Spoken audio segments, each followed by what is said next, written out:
Hi friends, welcome back to our channel. This is Upendra Kumar. ఈరోజు మనం చెప్పుకోబోయే టాపిక్ ఎఫ్ఎం అండ్ హెచ్ఎంలో బేసిక్స్ టాపిక్ మనం చెప్పుకుందాం. సో ఆల్రెడీ మనం ఎఫ్ఎం హెచ్ఎంలో చాలా ప్రాబ్లమ్స్ కానీ లేకపోతే టాపిక్స్ కానీ కవర్ చేసాం. సో ఈరోజు చాలా వరకు ఇంటర్వ్యూస్లో కానీ లేకపోతే ఎగ్జామ్స్లో కానీ అడిగే ఒక బేసిక్స్ టాపిక్ అనేది మనం ఈరోజు చెప్పుకుందాం. సో దానికంటే ముందు మన ఛానల్లో 750+ వీడియోస్ ఉన్నాయి. అవన్నీ కూడా technical videos as well as safety videos, అవన్నీ కూడా చూడండి. ఎవరికైతే యూజ్ అవుతాయి అనుకుంటున్నారో వాళ్ళకి తప్పకుండా షేర్ చేయండి మీ ఫ్రెండ్స్కి అండ్ వేరే కాలేజీలో ఉన్న ఫ్రెండ్స్కి, వాళ్ళందరికీ కూడా. అండ్ మన యూట్యూబ్ ఛానల్కి టెలిగ్రామ్ గ్రూప్ ఉంది, డిస్క్రిప్షన్లో లింక్ ఇస్తాము. సో దాన్ని క్లిక్ చేసినట్లయితే మీరు మన ఛానల్లో జాయిన్ అవుతారు. సో రెగ్యులర్ అప్డేట్స్ అనేవి దొరుకుతాయి. మంచి గ్రూప్ అది. సో అందులో చాలామంది ఉన్నారు. మీకు కావాల్సిన ఏదైనా సరే వాళ్ళు షేర్ చేస్తారు, అది పీడిఎఫ్ రూపంలో కానీ నోట్స్ కానీ. సో జాయిన్ అవ్వండి, ఇంటరాక్ట్ అవ్వండి. ఈరోజు మన టాపిక్ చూద్దాం, ఎఫ్ఎంహెచ్ఎం యొక్క బేసిక్ ఏంటి. Okay, so FM basic fluid mechanics and hydraulic machines. Okay, so ఇప్పుడు ఎఫ్ఎం అండ్ హెచ్ఎం యొక్క ఆరిజిన్ ఇది. సో మనం ఈ మెషిన్స్ కానీ లేకపోతే ఈ ఫ్లూయిడ్ యొక్క బిహేవియర్ కానీ ఆ రెండింటిని బట్టి మనం 2 క్లాసిఫికేషన్గా దీన్ని టోటల్ ఎఫ్ఎం అండ్ హెచ్ఎంని డివైడ్ చేస్తాము. అదేంటి అంటే, ఫస్ట్ది work done on the fluid, సెకండ్ది work done by the fluid.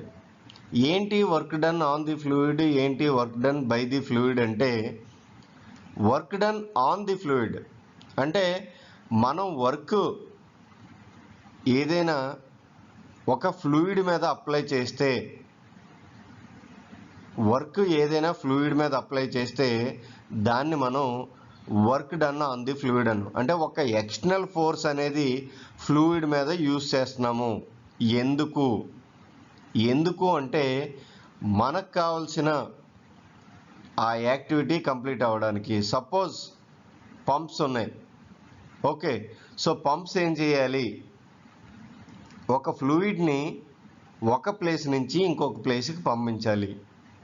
Okay, so దానికోసం ఏం చేయాలి, మనం అక్కడ ఫ్లూయిడ్లో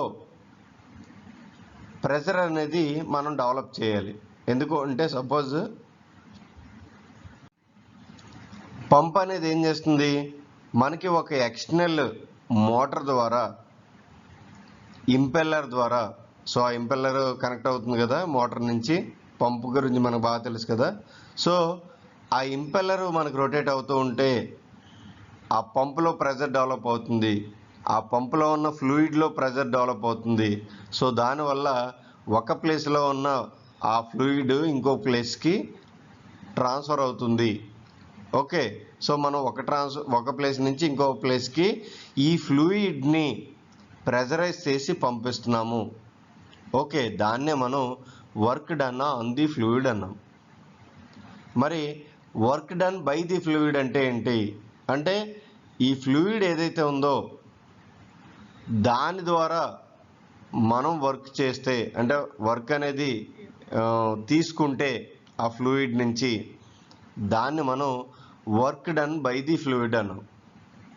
ఓకే, సో దీనికి ఎగ్జాంపుల్స్ ఏంటి, turbines, okay, power producing machines, wind mills, Pelton turbine. అంటే ఇవన్నీ ఏంటి అంటే, ఈ ఫ్లూయిడ్ రొటేట్ అవ్వడం వల్ల మనకి వర్క్ అనేది ప్రొడ్యూస్ అవుతుంది. ఓకే, ఇక్కడ పంపు మనకు రొటేట్ అవ్వడం వల్ల ఫ్లూయిడ్ అనేది ఒక దగ్గర నుంచి ఇంకో దగ్గరికి ట్రాన్స్ఫర్ అయింది. కానీ ఇక్కడ ఏంటి, అదే ఫ్లూయిడ్ మనకి టర్బైన్లో, ఓకే, సో అది రొటేట్ అవ్వడం వల్ల ఆ ఫ్లూయిడ్ ఏం చేస్తుంది, టర్బైన్ని మనకి తిప్పుతుంది. సో దానివల్ల మనకి పవర్ అనేది జనరేట్ అవుతుంది. ఓకే, అంటే ఆ మెషిన్ని రొటేట్ చేయడానికి మనం ఈ ఫ్లూయిడ్ని వాడుతున్నాము, అందుకే మనకి work done by the fluid వచ్చింది. ఓకే, సో ఇప్పుడు మనకి work done on the fluid, work done by the fluid రెండు వచ్చాయి కదా. సో దీనికి ఎగ్జాంపుల్స్ ఏంటి? ఫస్ట్ది పవర్ అబ్జార్బింగ్ మెషిన్స్. సో చెప్పాం కదా, పవర్ని అబ్జార్బింగ్ చేసుకునే మెషిన్స్ అన్నీ కూడా work done on the fluid వస్తాయి. Example pumps, fans, compressors. So ఈ పంప్స్, ఫ్యాన్స్, కంప్రెసర్స్లో మెయిన్గా 2 టైప్స్.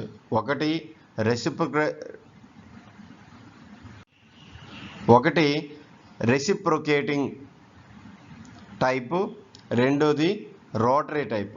అంటే రెసిప్రొకేటింగ్ టైప్లో అంటే పంప్స్లో కానీ రెసిప్రొకేటింగ్ ఉంటుంది, ఫ్యాన్స్లో, ఓకే, కంప్రెసర్స్లో అండ్ కంప్రెసర్స్లో ఉంటుంది. ఫ్యాన్స్లో మనకి రెసిప్రొకేటింగ్ ఉండదు, ఓన్లీ రోటరీ, ఓన్లీ పంప్స్, కంప్రెసర్స్లోనే ఉంటుంది.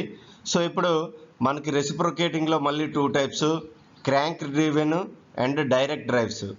ఈ రెసిప్రొకేటింగ్లోనే క్రాంక్ కనెక్ట్ చేసింది ఉంటాయి, డైరెక్ట్గా డ్రైవ్ చేసి ఉంటాయి. అండ్ రోటరీలో వచ్చేసరికి vane type, screw type, piston type and gear type. So మీరు ఈ పిస్టన్ టైప్ ఏదైతే ఉందో అది మనం రెసిప్రొకేటింగ్ అనుకోవచ్చు, కానీ అది కాదు. సో రొటేట్ అవుతూ కూడా ఈ పిస్టన్ టైప్ కూడా ఉంటుంది. So gear type. ఇవి power absorbing machines. Okay, power producing మెషిన్కి వచ్చేసరికి టర్బైన్స్. ఓకే, సో ఈ టర్బైన్స్లో మళ్ళీ 2 టైప్స్, ఇంపల్స్, రియాక్షన్. సో ఇంపల్స్లో windmill and Pelton turbine. అదే రియాక్షన్స్లో యాక్సియల్ ఫ్లో అంటే Kaplan turbine, radial flow Francis turbine. So ఈ అన్నిటి గురించి మనం ఆల్రెడీ టాపిక్ వీడియో చేసుకున్నాము. సో మీరు ఒకసారి వాటిని చూడండి. సో ఇది ఒక బేసిక్ ఎఫ్ఎం అండ్ హెచ్ఎం యొక్క టాపిక్. సో ఇది చాలా వరకు ఈ క్లాసిఫికేషన్ ఇంటర్వ్యూలో అడగడం జరుగుతుంది. సో దాని గురించే ఈ వీడియో చేయడం జరిగింది. సో దాని గురించి అర్థం చేసుకోండి. సో ఆ టైప్స్ అన్నీ కూడా బాగా గుర్తుంచుకోండి. ఏమైనా డౌట్స్ ఉంటే అడగండి. మా ఛానల్ సబ్స్క్రైబ్ చేసుకోండి. వీడియో చూసిన ప్రతి ఒక్కరు కూడా కామెంట్ చేయండి. Thanks for watching.